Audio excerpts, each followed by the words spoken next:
झोपल्यापासून ते सकाळी उठेपर्यंत आपण कुठल्या ना कुठल्या वस्तू किंवा सेवा वापरतो, या न्यायाने आपण त्या वस्तूचे, सेवाचे किंवा ते आपल्यापर्यंत देणाऱ्यांचे आपण आहोत ग्राहक. काय ही गोष्ट आपल्याला मान्य आहे का? जर समजा मान्य आहे, हां मी एक ग्राहक आहो, असं जर ज्याला मान्य आहे त्यांनी कमेंट्समध्ये लिहा, यस आय एम अ ग्राहक, कंझ्युमर.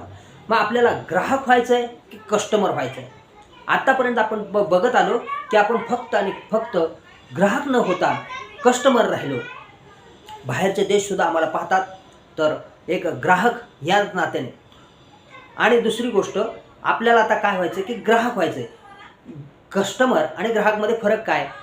ग्राहक हा आपल्या हक्कासाठी जागृत असतो, तर कस्टमर हा कष्टकर आणि मर. म्हणजे काय, ज्या पण आपण काही वस्तू वापरतो, सेवा वापरतो, त्या सेवा किंवा वस्तूचा आपल्याला कुठल्याही प्रकारचा फक्त फायदा होतो, पण त्या वस्तू आपण कोणाला तरी शेअर करतोच ना, मग त्याच्यातून आपल्याला काय बेनिफिट होतो का? तर नाही. व्हॉइस कंझ्युमर म्हणजे काय? आपल्याला कंझ्युमर व्हायचं आहे, व्हॉइस कंझ्युमर, शहाणा ग्राहक.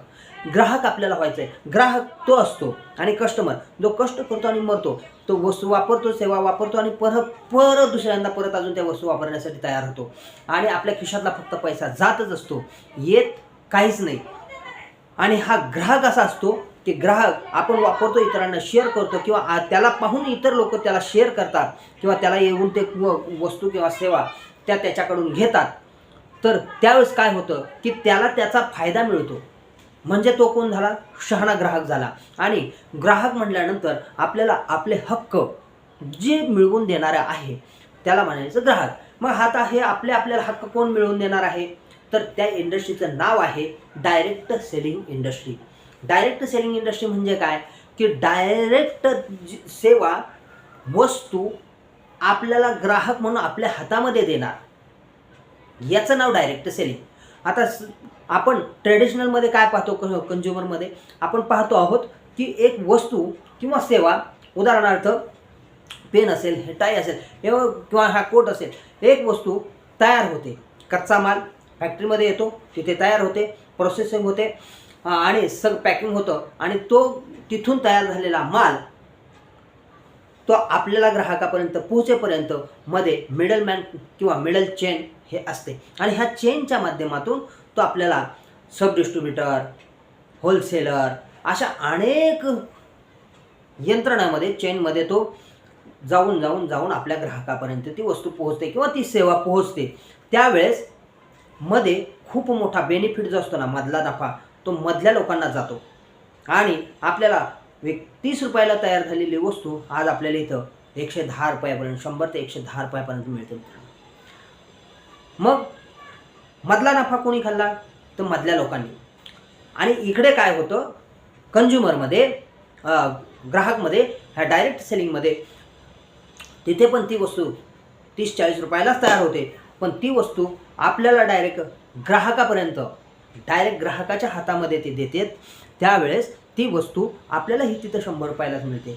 पण इथे ग्राहक जो आहे, तो ग्राहक, मधला जो नफा आहे तो मधल्या लोकांना मिळतो. कोण लोक असतात?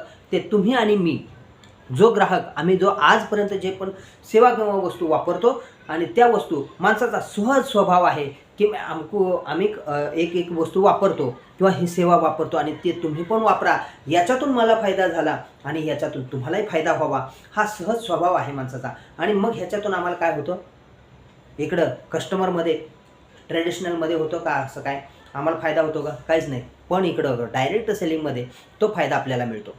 बरोबर आहे. मग ही झाली डायरेक्ट सेलिंग इंडस्ट्री. मग ह्या डायरेक्ट सेलिंग इंडस्ट्रीमध्ये याचा उगम कसा झाला ते मी आपल्याला पुढच्या व्हिडिओमध्ये सांगणार आहे. कुठून झाला तेही सांगणार आहे.